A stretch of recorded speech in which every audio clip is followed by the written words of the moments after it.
आणि शिवाजीनगर मतदारसंघ माझा आहे.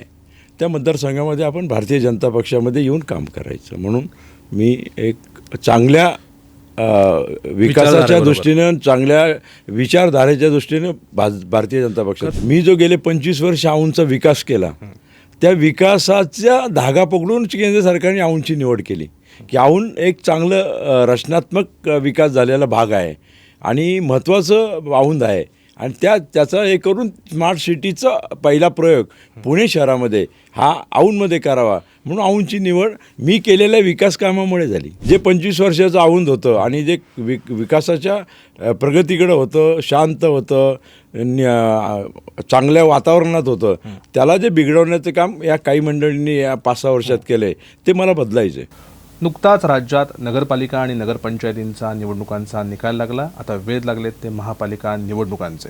राज्यभरामध्ये नेत्यांच्या भेटीगाडी, पक्षांच्या बैठका आणि इच्छुक उमेदवारांची धावपळ असं चित्र पाहायला मिळत आहे.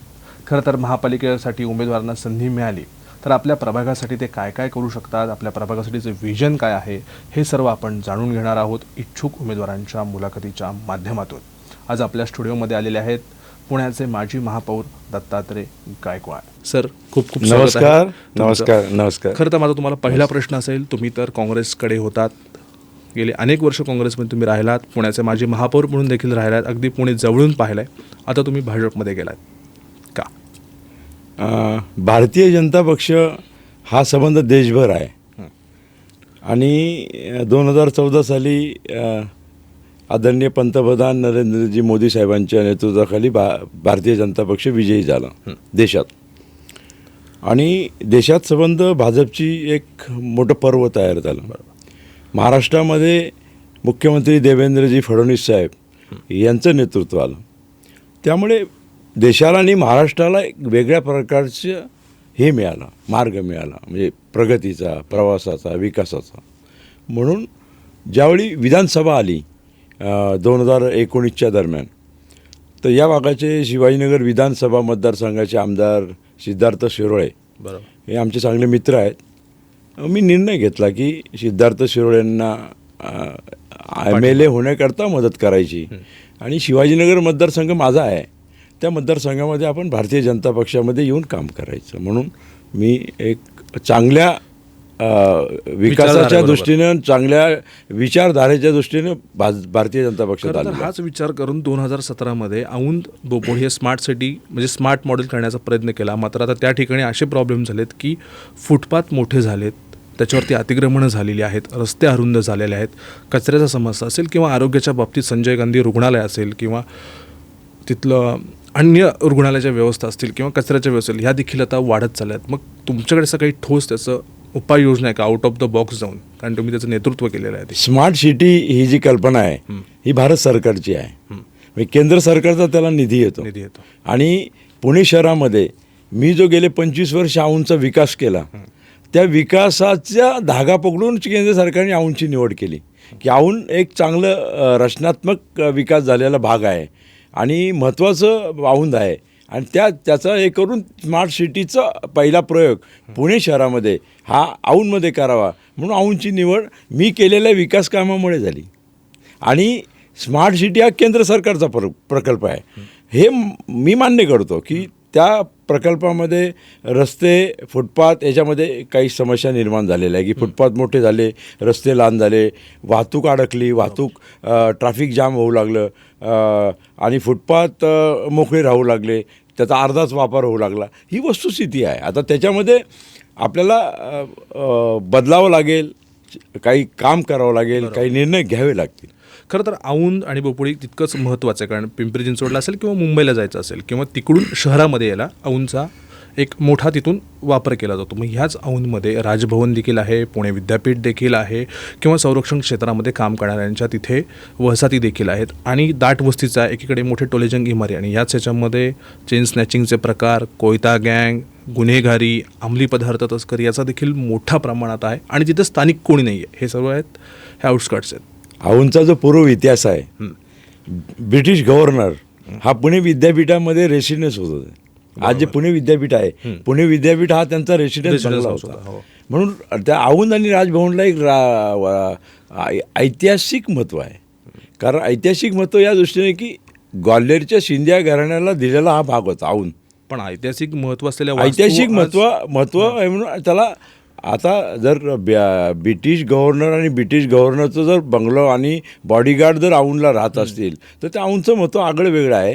परंतु ह्या सगळ्या पार्श्वभूमीवर की जी परिस्थिती बदलते आहे त्या परिस्थितीकडं आमचं लक्ष आहे. या घटना आत्ता एवढ्या 5-6 वर्षातल्या आहेत. त्याच्या अगोदर या घटना कधीच नव्हत्या औंधमध्ये. पण भविष्यामध्ये असं होणार नाही. नाही होणार. म्हणून तर आम्ही निर्णय घेतला की जे 25 वर्षाचं औंध होतं आणि जे विकासाच्या प्रगतीकडं होतं, शांत होतं, चांगल्या वातावरणात होतं, त्याला जे बिघडवण्याचं काम या काही मंडळींनी या 5-6 वर्षात केलं आहे ते मला बदलायचं आहे. ज्या पक्षाकडनं तुम्ही इच्छुक आहात त्या पक्षामध्ये सध्या अर्थात म्हणजे भारतीय जनता पार्टीकडे जोरदार शहरामध्ये इन्कमिंग सुरू आहे. त्याचबरोबर तुम्ही ज्या औंध बोपडी प्रभाग क्रमांक 8 जो शहरामध्ये येतो त्याच्याकडनं तुम्ही नेतृत्व करण्याची इच्छा आहे तुमची. मग सध्याचं तिथलं वातावरण कसं आहे? आमचा जो प्रभाग आहे औंध प्रभाग क्रमांक 8 औंध बोपडी हा पुणे शहराचा प्रवेशद्वार आहे. म्हणजे पुण्यामधून आतमध्ये येण्याचा पहिला मार्ग आहे. बरोबर. म्हणजे तेव्हापासून एक घटना आहे. म्हणून मी या भागाचं 25 वर्ष नेतृत्व केलेलं आहे. मी सलग 15 वर्ष केलं आहे. पत्नी संगीता दत्तात्रय गायकवाड यांनी 10 वर्ष नेतृत्व केलेलं आहे औंधचं. म्हणजे सलग 25 वर्ष महानगरपालिकेमध्ये त्या भागाचं प्रतिनिधित्व केलेलं आहे. त्यामुळे त्या प्रभागाची त्या भागाची आम्हाला पूर्ण माहिती आहे आणि आपल्याला त्याला परत बदलायचं आहे, त्याच्यामध्ये चांगला विकास करायचा आहे आणि नागरिकांच्या ज्या अपेक्षा आहेत त्या परिपूर्ण करायच्यात. मग तिथं जास्त जर तुम्ही जर पाहिला आमचा प्रभाग तर या प्रभागामध्ये तुम्हाला भारत देशातला सगळ्या नागरिकांचं तिथं वास्तव्य आहे. म्हणजे मग सगळ्या कम्युनिटीचं वास्तव्य आहे. असा तो भाग आहे. खरं तर औंध बोपोडी हे 2017मध्ये स्मार्ट भाग म्हणून गेलं. खरं तर ह्या स्मार्ट भागमध्ये आता आणखीन ते स्मार्ट कसं होईल यासाठी तुमचं विजन काय असणार आहे? विजन जे आहे हे खूप महत्त्वाचं असतं. एखादा भाग आपण विकसित करतो त्याच्यात जर काही चुका झाल्या तर त्या दुरुस्त करणं आणि पुन्हा एकदा त्याला नावारूपाला आणणं. औंधचा नावलौकिक वाढेल आणि मतदारांना आणि सर्वसामान्य नागरिकांना दिलासा मिळेल आणि ज्या चुका झालेल्या त्या दुरुस्त करून चांगले विकास कसा होईल आणि आज जी विकासाची कामं राहिलेली आहेत सर्वसामान्य जनतेच्या दृष्टीने त्याच्यातला मुख्य जो भाग आहे त्या भागामध्ये स्लम जास्त आहे. म्हणजे दाट लोकसंख्येचा भाग देखील स्लम जास्त आहे आणि त्या स्लमच्या दृष्टीने त्याची पुनर्बांधणी कशी आपल्याला करता येईल हा त्याच्यातला मुख्य अजेंडा आमचा राहील. आणि सर्वात महत्त्वाचं म्हणजे वाहतूक जी हे होते ट्रॅफिक जाम त्याच्यावर सुरळीत मार्ग काढला पाहिजे आणि वाहतूक सुरळीत केली पाहिजे, सुरक्षित केली पाहिजे. हा एक त्याच्यातला आमचा अजेंडा राहील. खरं तुम्ही हे सगळं औंध बोपोडीचं व्हिजन सांगितलं, मात्र जे व्हिजन तुम्ही ज्या पक्षामार्फत पूर्ण करणार आहात त्याच भारतीय जनता पार्टीमध्ये सध्या जोरदार इनकमिंग सुरू आहे. खरं तर तुम्ही इच्छुक आहात, दावेदार आहात, मग आपलीच दावेदारी प्रबळ कशी हे तुम्ही कसं पटवून द्याल आम्हाला? इनकमिंग जे आहे भारतीय जनता पक्षामध्ये ते आत्ता निवडणुकीच्या काळावर आहे. पण आम्ही भारतीय जनता पक्ष 7 वर्षापूर्वीच मी पक्ष स्वीकारलेला आहे. त्यामुळे ह्या इन्कमिंग शेवटी कसं होतो पक्षाच्या शहर आणि राज्यस्तरावरचा प्रश्न आहे. त्याच्यामध्ये आम्ही काय बोलणार कारण शेवटी हा प्रत्येक पक्षाचा अजेंडा येतो. त्याच्यामुळे आम्हाला त्याची काही अडचण नाही. असा हा विषय काय आमच्याशी येत नाही कारण तो पक्षाला होता. त्याच्या आमची उमेदवारी आमच्या कामावर मागितलेली आहे. आम्ही जे पक्षाचं केलेलं काम, आम्ही केलेला औंधचा विकास आणि आमचं एक नाव यामध्ये भारतीय जनता पक्षाची महिला गटातली गटातली ही उमेदवारी पत्नी संगीता दत्तात्रय गायकवाड यांना मागितलेली आहे मी. आणि मी या संबंध पॅनलचा प्रमुख म्हणून काम करणार आहे. जे 4 पक्ष त्यांनाही अनुभव आहे 10 वर्षाचा, जे 4 उमेदवार पक्ष देईल म्हणजे संगीता गायकवाडच्या बरोबर त्या संपूर्ण पॅनलचा निवडून आणणं, त्यांना विजयी करणं हे माझं ध्येय आहे. काय आव्हान असेल? आव्हान आहे जे आपण विकास केलेला आहे, आपण काम केलेलं आहे, आपल्याला सगळ्या निवडणुका माहिती आहेत आणि या निवडणुकीचं कामकाज माहिती आहेत. आव्हान असं खरं तुम्ही आता काँग्रेस सगळ्यात निवडणूक लढली, आता तुम्ही नव्याने सगळं सामोरं जात आहे. यंग क्राऊड पण वाढलेला आहे, प्रचाराच्या अनेक म्हणजे पद्धती देखील बदललेल्या आहेत. बरोबर, पद्धती बदलल्यात, सगळे वातावरण बदलले मान्य आहे. पण त्याच्यातले जे काय आपल्याला करायचे प्रचाराच्या दृष्टीने ते केलं जाईल.